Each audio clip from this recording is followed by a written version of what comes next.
What's up, everybody? You're back with another episode of Sports Talk with Flyin Ryan. My special guest today, SteveO. We're going to get right into it, guys. Let's talk about the Panthers versus the Falcons.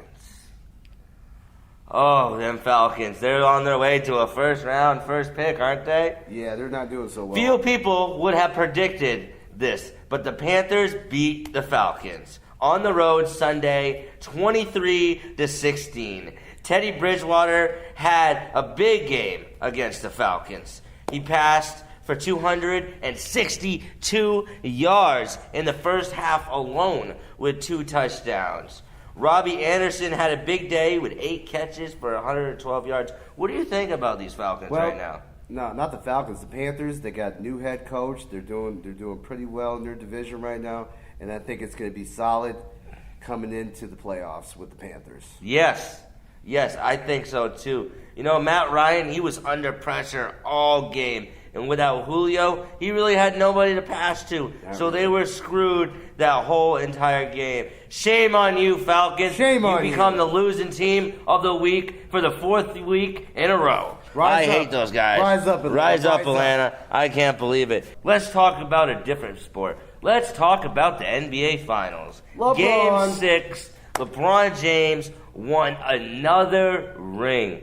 And this time with the Los Angeles Lakers winning their 17th franchise NBA championship. LeBron James won his 4th MVP in the finals. That is crazy. He's trying to be like Michael Jordan. I would be so mad if he passes Michael Jordan. Back onto the Falcons. Falcons fired Dan Quinn this week. And the general manager. 2 gone. 2, not 1, but 2. Who you got now, buddy? Who's going to be your starting coach this week? I think it's going to be the hydration coach. That's going to be the head coach for the Falcons now. Oklahoma State and Baylor were supposed to play this week, but 7 players from each team got tested positive for COVID, so they're moving the game all the way back to December. Ugh. That is weird. Football is so weird. Yep, right and now. Broncos and Patriots moved their game to next Sunday due to COVID. Yep. But hey, let's talk about the Chiefs and the Raiders. The Chiefs and the Raiders? All right, yes. I got them. The Chiefs, are no longer undefeated. LA Raiders come into Arrowhead and went toe-to-toe with Patrick Mahomes. Raiders walked away with a victory. The final score of 40-32. Both teams come out with a score and a combined 48 points in the first half. Carr tossed for 3 touchdowns in the first half. In the fourth quarter, Raiders were able to flip the switch and drop 15 points on the KC defense to score a victory and hand the Chiefs the first loss of the season. Carr finished with 347 yards passing with 3 touchdowns. Josh Jacobs, I have him on my fantasy team, thank God. He rushed for 77 yards with 2 touchdowns. Mahomes still threw for 340 yards with 2 touchdowns and 1 interception. But it wasn't enough to carry KC to win on Sunday.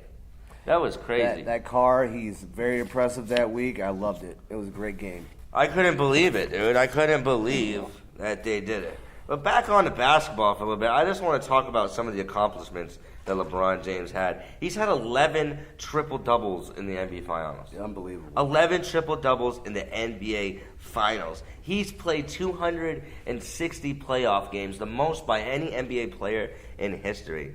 LeBron James, I think, is up there with Kobe Bryant and Michael Jordan now. Yes. Did you see how Pat Riley was crying afterwards? Yes, I did. He lost? Yes. Now, back to football, a touchy subject this week, and I want my man Steve over here to do it for you. Tell him Dak Prescott, Dallas Cowboys, had a compound fracture in the ankle, which brutal. He will probably lose. He will not play for this season, and I'm thinking if it comes right, he won't play for the next season. I don't think so either. That was brutal. They even blurred it out on SportsCenter, but I watched the real thing on YouTube. Yes. Oh, his foot was just dangling there. And that's crazy, though. You can get a compound fracture, and then you got surgery the same day. Well, that's how football players do it. But I think, if anything, hopefully his franchise tag the Dallas Cowboys will take care of that boy. They should. He's a good player. It's not his fault the Cowboys suck. But, now they're starting the Red Rocket. The Red Rocket, Andy Dalton, baby. Let's go. Andy Dalton starts for the Dallas Cowboys. Chase Elliott wins the NASCAR Roval. That was crazy. I couldn't believe that. Kyle Busch was eliminated from the playoffs. The first time in his illustrious career of 14 years in NASCAR, he finally didn't make it.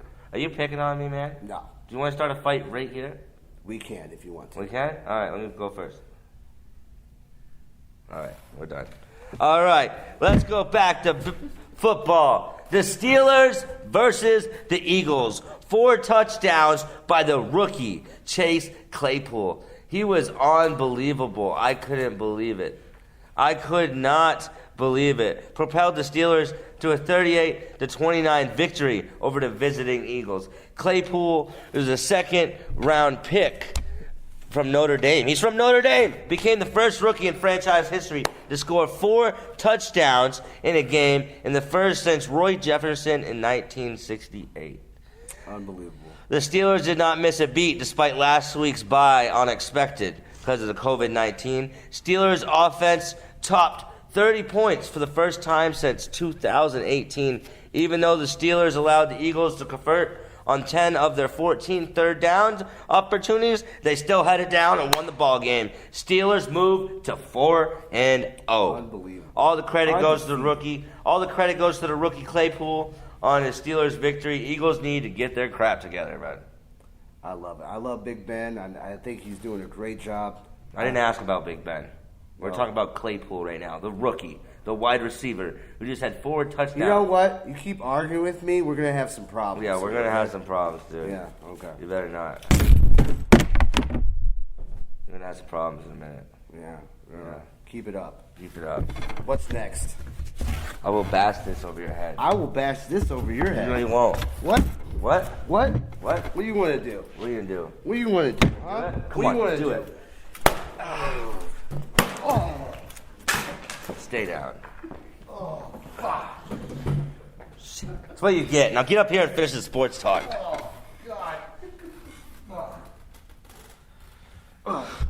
You all right? No. Okay. Well, hug it out. Yeah. Hug it out, brother. All right. All right, back to it. Back to it. That hurt. Ouch. What were we talking about? I don't know. We already talked about the Eagles and Steelers, right? All right, what's Chiefs next? and Raiders. One more game left we got to talk about. The Dolphins and 49ers. Dolphins and the 49ers. That was Fitzpatrick, crazy. Baby.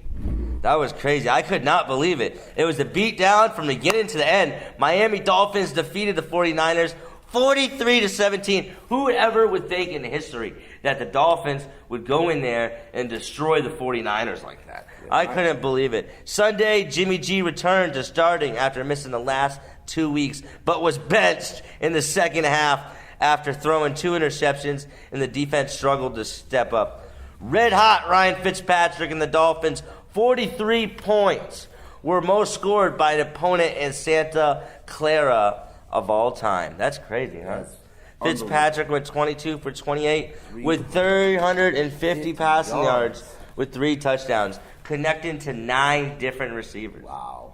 Unbelievable. The 49ers defense struggled all day to stop the Finns offense. Dolphins had 436 total yards of offense. The Dolphins won this game by consistency and aggressive play on both sides of the ball. I totally agree. Loved it. I couldn't believe that. That was crazy, bro. The Dolphins... Now, I got a question for everybody out there. Was the Dolphins win a fluke, or are they like, hey, we're coming back? What do you think? What do you think? I like Fitzpatrick. I think he's doing a great job. And you know what? He's got a lot of weapons. He does. In his arsenal. So he's good. Mm-hmm. Yeah. A lot of stuff happened in football this week. It was a great week. I was kind of disappointed. Well, the Lions had a bye week. Next time you hit me in the head with something, I'm going to break your teeth, though, Steven. Kid, it's an honor to have you on my sportscast. I love you. Hey, that's enough with the sports now. I just wanted to tell y'all, October 23rd, Rough and Rowdy at West Virginia at the Hollywood Casino. My man Ryan will be fighting the Smidge for a purse of $5,000. Boom, boom. I've been training hard. Thank you for that, Steve. You're I welcome. really want to tell them about that. Smidge, I'm going to come for him. I'm going to beat him. I'm going to beat him real bad. I've been training. I quit smoking cigarettes. I don't drink that often anymore. I'm on a no-carb diet. I'm cutting weight to make weight so I can go in there and be the next heavyweight champ. So support Ryan, subscribe, get your $20 in, watch the fight. On Barstool app. At Barstool app. On October 23rd. October 23rd, be there. Don't forget to get all your merchandise at microwrestling.com. All the wrestlers have their own t-shirts. And every Monday, a new episode of Monday Night Micro comes out. $9.99 a month. You see the crazy stuff we do in and outside the ring, traveling all of the establishments around Pigeon Forge. I am so humbled that we have that show out. It is awesome. It's probably the best $10 they'll ever spend. Dude, easy it's money. really Yes. good. So make sure you go check that out. Thank you, Steve, for another incredible sports talk. I can't wait till next week, brother. Me too. Signing off. Signing off. Good deal. That was good.